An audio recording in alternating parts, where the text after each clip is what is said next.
Hola, mi nombre es Eulalia Caña Hernández y voy a darle una pequeña introducción a lo que es el accidente cerebrovascular. El accidente cerebrovascular, también llamado derrame cerebral, infarto cerebral o ictus, es una complicación del sistema nervioso central.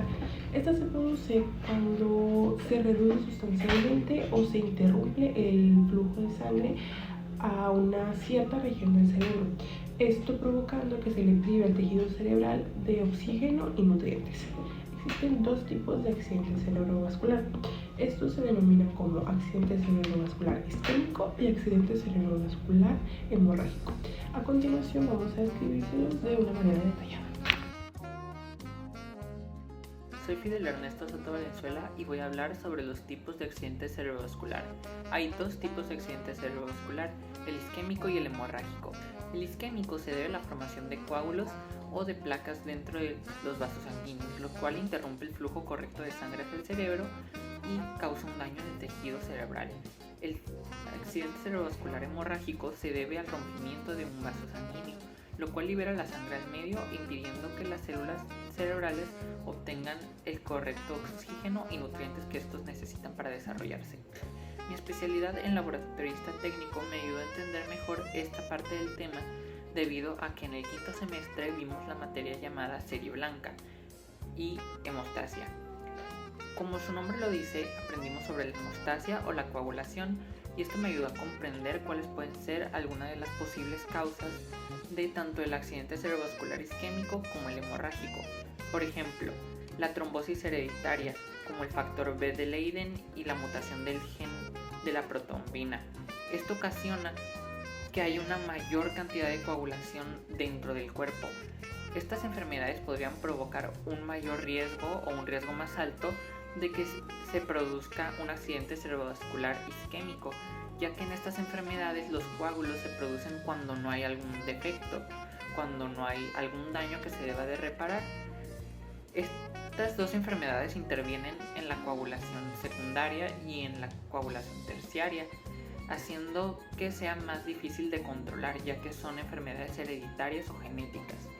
También para un accidente cerebrovascular hemorrágico se pueden presentar algunas otras enfermedades, como lo son la hemofilia A o la hemofilia B, también la enfermedad de von Willebrand, las cuales provocan que no se pueda coagular de forma correcta, por lo que si hay un daño ligero o un daño leve dentro de los vasos sanguíneos que están presentes en el cerebro, esto puede provocar que la lesión se abra poco a poco hasta que se genere una hemorragia, provocando así el accidente cerebrovascular hemorrágico. Como dato curioso, el 85% de los casos de accidentes cerebrovasculares son isquémicos, no hemorrágicos, haciendo que estos tengan una mayor prevalencia a lo largo de todo el mundo. Ahora pasaremos a conocer lo que son los síntomas de un accidente cerebrovascular. Recordemos que yo, como estudiante de laboratorio clínico, puedo entender mucho mejor estos síntomas y estos temas gracias a que tuvimos muchas clases de fisiopatología. Gracias a esto yo puedo saber cómo funciona el sistema circulatorio y nervioso, lo cual me permite entender que un accidente cerebrovascular ocurre cuando hay una interrupción del flujo sanguíneo cerebral, en el caso del isquémico, en el caso del hemorrágico, cuando hay alguna hemorragia, obviamente. Los síntomas de este se presentan siempre de manera completamente repentina. Estos pueden incluir un entumecimiento, ya sea en el brazo, en la pierna o en la cara. Esto casi siempre solo de un lado del cuerpo, así como un dolor de cabeza muy fuerte y repentino.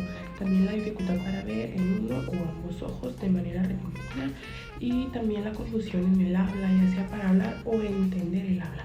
Asimismo, también se puede presentar una confusión para moverse, ya sea para caminar o perder de equilibrio, también falta de coordinación.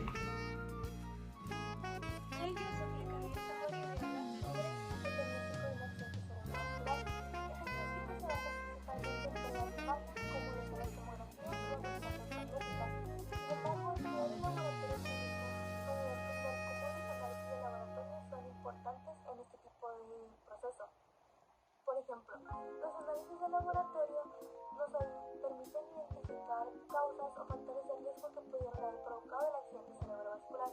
Desde mi formación he aprendido que la glucosa en sangre es clave para detectar diabetes o hipoglucemia, enfermedades que pueden tener de triglicéridos y colesterol es importante porque valores elevados es un riesgo para un accidente cerebrovascular. Las pruebas de coagulación como el TP o el TTPA nos permiten ver si hay un trastorno de coagulación o si el paciente utiliza anticoagulantes.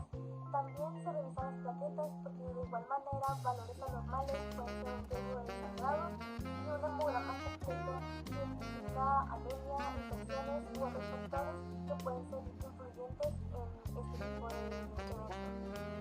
En cuanto al tipo de accidente cerebrovascular, los análisis de laboratorio no los identifican directamente, pero dan señales o pistas muy importantes para identificar cada uno.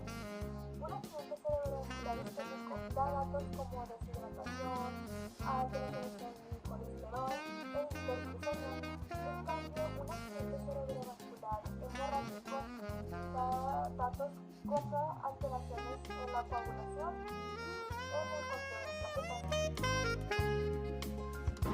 Soy Ana Gabriela Aguilar Espinosa y voy a hablar sobre el tratamiento en un accidente cerebrovascular. El tratamiento depende si es un accidente cerebrovascular isquémico o un accidente hemorrágico. En el caso del isquémico, el tratamiento físico son los procedimientos endovasculares de emergencia, que puede ser la suministración de medicamentos directamente en el cerebro, donde se administra activador de plasminógeno tisular recombinante directamente en este órgano cuando está ocurriendo el accidente, o la extracción de un coágulo con recuperador de stent, donde se inserta un catéter con un dispositivo para retirar un coágulo que sea demasiado grande o que no se disuelva con el anticoagulante.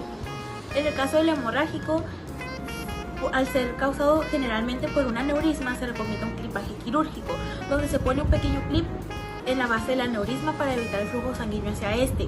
También se puede hacer una embolización endovascular, donde se inserta un catéter que inserta pequeñas bobinas dentro del aneurisma para que el flujo se detenga y la sangre se coagule. El tratamiento farmacológico en un accidente cerebrovascular isquémico es la administración de alteplasa durante las primeras 4 horas y media después de que aparecen los síntomas. También puede ser la tecneteplasa, que es una alternativa al otro medicamento y muestra la misma eficacia. En un accidente hemorrágico se administra nimodipina para los efectos después del accidente. En los cambios del estilo de vida, ambos tienen las mismas recomendaciones: mantener un peso saludable, una dieta saludable, hacer ejercicio regularmente, cuidar la presión arterial y evitar consumir alcohol y tabaco. Sin embargo, en el accidente hemorrágico se recomienda evitar consumir anticoagulantes sin ser recetados, pues estos aumentan el riesgo de que ocurra nuevamente el accidente. Ambos, después de que ocurran, necesitan atención psicológica y atención específicamente en las funciones que se lleguen a perder después de los accidentes.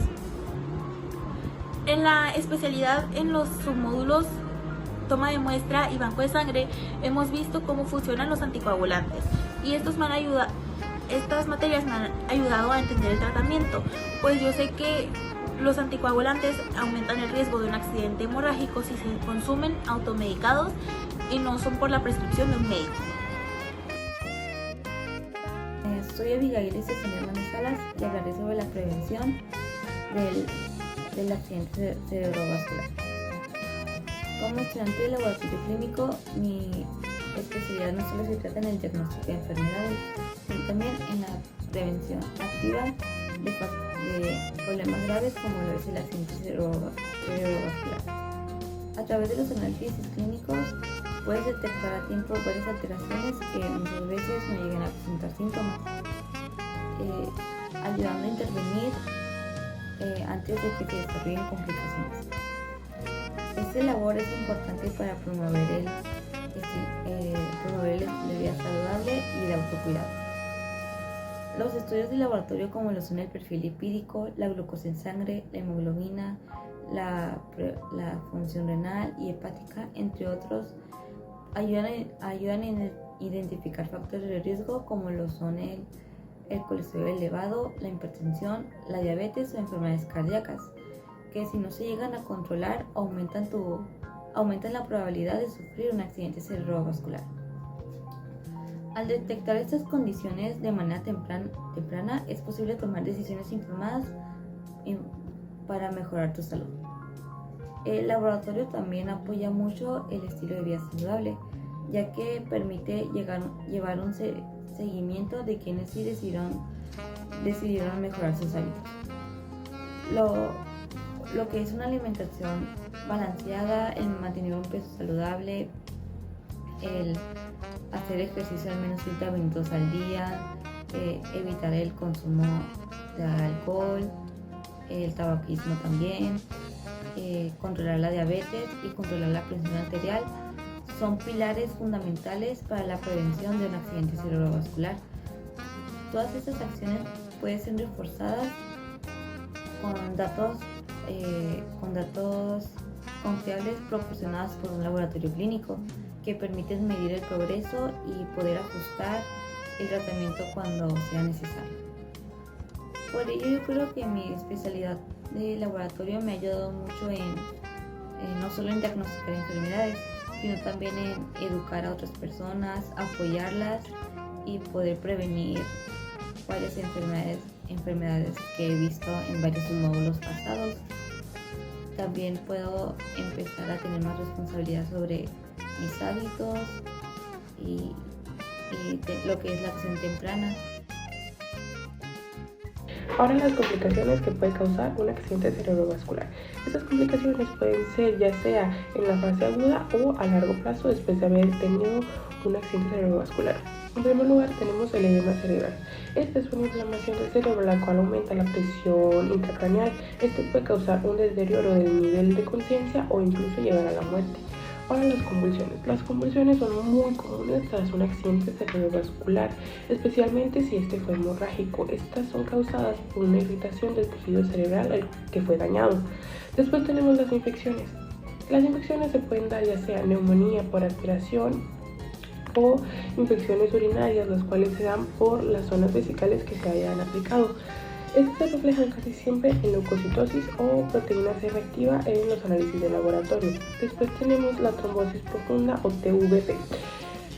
Esta se da casi siempre por la inmovilidad prolongada al haber estado mucho tiempo en un hospital. Después tenemos los trastornos metabólicos. Esto puede ser hiperglucemia por el estrés o incluso se puede dar en pacientes los cuales no son diabéticos. También los desequilibrios electrolíticos que pueden empeorar en el pronóstico neurológico.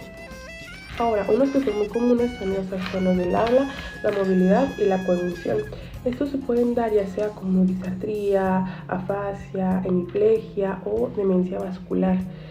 Aunque son clínicos, estos síntomas se asocian a través de áreas específicas del cerebro dañadas, cuyo compromiso se puede entender con conocimientos en neuroanatomía funcional. Ahora, ¿cómo mi especialidad y mi formación en laboratorio clínico me ayuda mejor a entender estas complicaciones? En el caso del edema cerebral, por ejemplo, entiendo muy bien lo que es la relación de procesos inflamatorios y puedo reconocer perfectamente los marcadores inflamatorios.